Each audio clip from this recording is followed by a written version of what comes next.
Alguns textos bíblicos são tão distantes do nosso tempo atual que às vezes a gente tem dificuldade com o que está claramente escrito. Às vezes a gente acha que algumas coisas podem ser metáforas, algumas coisas podem significar outras, e a questão do pecado de Cã contra Noé é um desses textos. Então qual foi o pecado de Cã? Bom, o texto bíblico diz o seguinte: Cã, pai de Canaã, vendo a nudez do pai, foi contar isso aos seus 2 irmãos, que estavam do lado de fora. Então, Sem e Jafé pegaram uma capa, puseram-na sobre os seus próprios ombros e, andando de costas e com os rostos desviados, cobriram a nudez do pai sem que a visse. Quando Noé despertou do seu vinho sobre o que o filho mais moço havia feito. É um texto onde Noé amaldiçoa o filho de Cã, Canaã, por causa do pecado de Cã. E amaldiçoa de forma muito dura. Canaã e sua descendência seriam escravos de escravos para seus irmãos. O que é que Cã cometeu de tão grave que gerasse uma maldição tão profunda? Sobre essa maldição, a gente já fez um vídeo comentando sobre ela, explicando se negros são amaldiçoados por Deus ou não. Isso já está resolvido. A gente conhece o relato da história de Noé e da sua família. Noé foi pro dilúvio, Noé construiu a arca, Noé sobreviveu ao dilúvio com a sua família. Quando Noé desembarca, o texto diz que Noé constrói uma vinha, porque Noé era agricultor. Aparentemente, o texto dá a ideia de que aquela foi a primeira vez que Noé planta uvas. E Noé aparentemente fica bêbado, não propositalmente. Noé parece que descobriu ali que uvas fermentam e criam álcool e então te embebedam.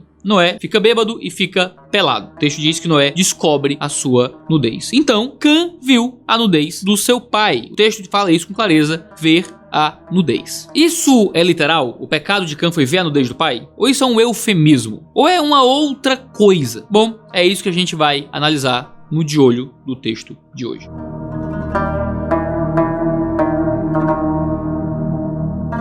Vamos lá, primeiro, qual é a grande questão desse texto? Vou até fechar aqui mais um botão, ficar mais formal e elegante, certo? Pra vocês aqui. Parece extremamente exagerado que a descendência de Canaã seja amaldiçoada por causa do pecado de Cã. Em 2 sentidos.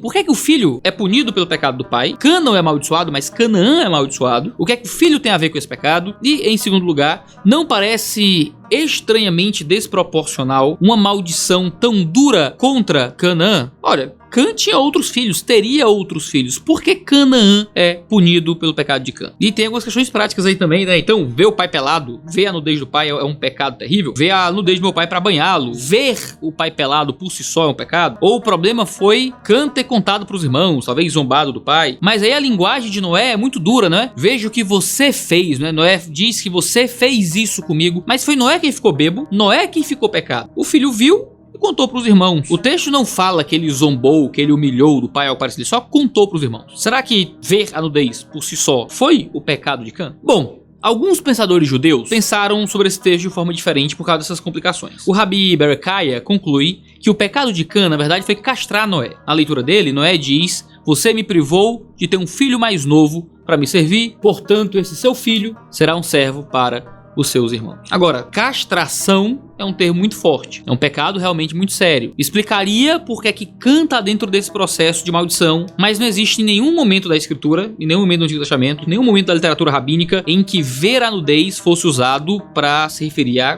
castração. Parece uma explicação um pouco inventada. Agora, o Rabi Ria entende que Cã cometeu, na verdade, um pecado sexual, no caso, com um cachorro na arca. E como resultado dessa união, ele saiu da arca com a pele negra, quanto o cachorro que expõe publicamente a sua cópula. O que é só uma interpretação racista mesmo, não é nada além disso, é só racismo. Alguns até chegam a dizer que Canaã seria filho de Cã com um cachorro, né, coisa assim, mas sim, tem dessas coisas, na literatura antiga tem dessas coisas.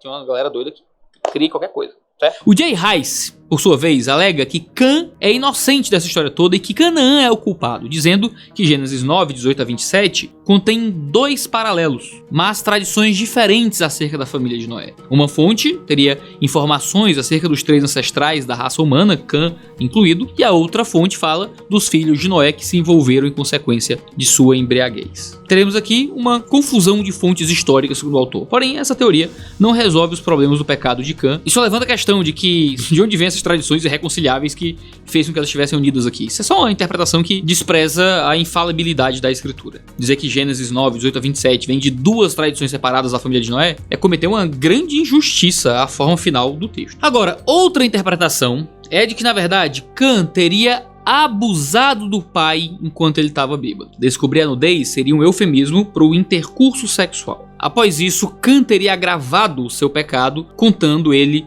jocosamente a seus irmãos. O que é uma interpretação razoavelmente plausível, considerando a ideia de que o pai estava pelado, o filho viu a nudez do pai, e talvez ver a nudez seja só um eufemismo. Nada além de um eufemismo, seria muito forte escrever que ele abusou do pai. Então Moisés usa um termo eufêmico, isso é muito comum na literatura hebraica, para descrever o que na verdade aconteceu. Houve uma relação incestuosa de estupro do próprio pai. Ele conta para os irmãos não querem nem ver o pai naquela situação de nudez e de abuso, cobrem o pai sem contemplá-lo, sem vê-lo pós aquele fato, e por isso Noé pune tão fortemente a descendência de Cã. Mas essa interpretação tem algumas dificuldades, certo? Por mais que ver a nudez possa ser interpretada eufemicamente dessa forma, isso não explica muito o papel de Canaã nessa maldição. Alguns tentam argumentar que, na verdade, o papel de Canaã aqui é porque Canaã repetiria o pecado do pai, Canaã ia aprender com o pai, então ele já foi amaldiçoado previamente. É possível, mas existem interpretações um pouco mais robustas nesse sentido,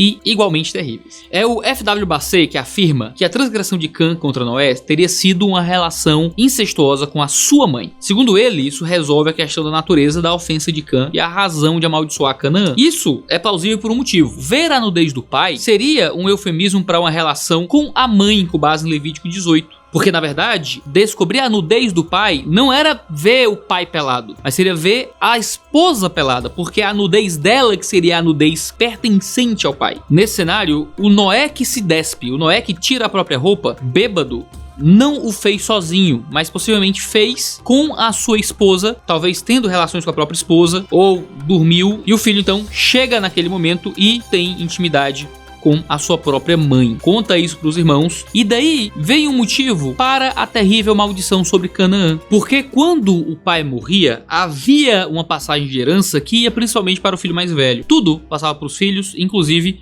as suas concubinas. Amaldiçoar a descendência faria sentido, porque tudo aquilo que pertencia ao pai passaria a Cã e ao seu filho mais velho, Canaã. Ter intimidade com a esposa do pai era uma forma de minar a autoridade do pai e de alguma forma já tentar tomar aquilo que era dele, que seria herança de Cã. Então, o que está acontecendo aqui é que Noé está amaldiçoando a herança de Cã através de Canaã. Além disso, alguns argumentam que talvez Canaã ainda sequer tivesse nascido e que a maldição de Noé fosse a maldição sobre o filho que nasceria dali, Canaã, e por isso Canaã é amaldiçoado. Agora, por mais que essa explicação tenha a sua elegância, ela também gera os seus problemas. Por exemplo, o texto fala muito claramente sobre essa questão do ver, não é? Ele vê o pai pelado e quando ele conta para os irmãos, Sem e Jafé, eles vão até Noé andando de costas para esconderem a nudez do pai de si. Ou seja, existe claramente uma questão aqui sobre o olho, sobre ver. Eles não querem ver o pai pelado. Se descobrir a nudez deve ser entendido como um eufemismo para cobrir, então a postura dos irmãos é uma postura de não querer ver o pai pelado. O que dá a entender que a grande questão aqui era realmente a nudez de Noé e não alguma outra coisa atrelada a isso. O Bassett cria um problema tentando resolver o outro, né? Ele afirma que o verso 23 vem de uma adição de um escriba que falhou em entender a sutileza do evento, mas não existe nenhuma indicação na crítica textual do Antigo Testamento que apresente realmente isso. Agora, claro, a interpretação mais tradicional é de que o pecado de Cã foi ver a nudez do pai e desonrando o pai nesse processo, contando para os irmãos. O John Hartley comenta que naquela sociedade a ofensa de ver a nudez do pai ou da mãe era motivo de grande desonra e de grande vergonha para o pai ou para a mãe. Assim, sofrer isso seria uma grande afronta para Noé, principalmente por quem ele era. Para piorar a situação, ele conta para os irmãos em zombaria. Ken Hughes comenta que Cã riu prazerosamente com desdém do espetáculo do seu pai envelhecido caído pela embriaguez na tenda. Além disso, ele teve um prazer perverso em contar isso para os seus irmãos. Essa é uma proto-abrogação daquilo que seria o quinto mandamento, desonrar pai e mãe. Cã violou a ordem criacional pecando contra o seu pai e contra Deus. Se ele tivesse um bom relacionamento com Deus e com o seu pai, ele não teria feito o que fez, mas envergonhar o pai ou a mãe era uma grave ofensa, e quando a lei mosaica fosse dada, seria um pecado que exigiria a punição da pena de morte. James Maxwell afirma que depois da entrada do pecado no mundo, a nudez se tornou algo vergonhoso. No entanto, não está implícito que a sua nudez em si é pecado, que no caso de Noé, a atitude e ações de Cã que foram pecaminosas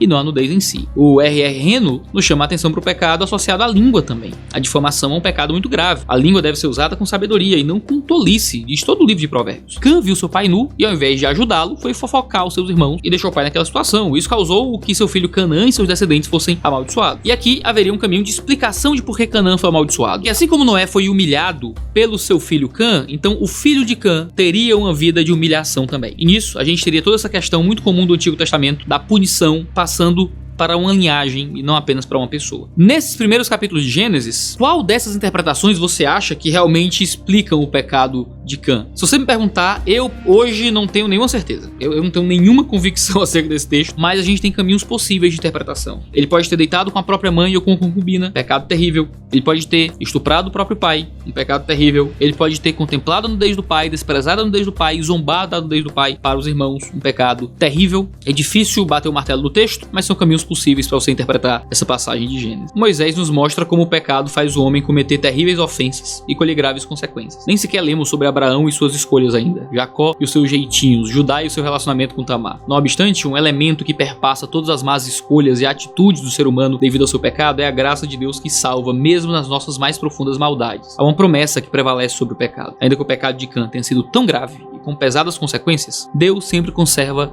a sua promessa. Deus sempre mantém firme a sua aliança e trabalha para reverter todo o mal causado pelo homem. A narrativa de Noé e os seus filhos nos choca com o pecado de Cã, com a promessa que é feita a Sem. Isso é o que realmente deveria nos chocar. Não o que Cã fez, mas o que Deus fez ao não desistir dos seres que fazem tantas coisas contrárias à sua vontade o tempo inteiro. Deus derrama graça por meio de Sem ao garantir uma descendência por meio da qual viria Abraão e todo o seu povo escolhido. A graça de Deus sempre vence o nosso mal. Comenta aqui embaixo qual a sua interpretação favorita. Favorita, assim, é meio maldito, né? Escolhe aí qual o pecado horrível e monstruoso que você preferiu. Não é isso, não. Mas qual é que você segue? Qual é que você acha mais provável? Deixe mais alguns argumentos a favor de um ou de outro, por que não? Esse é o 2 Dedos de Teologia. A gente se encontra aqui toda terça, quarta, quinta e sexta-feira, 10 horas da manhã. Deus abençoe e até a próxima.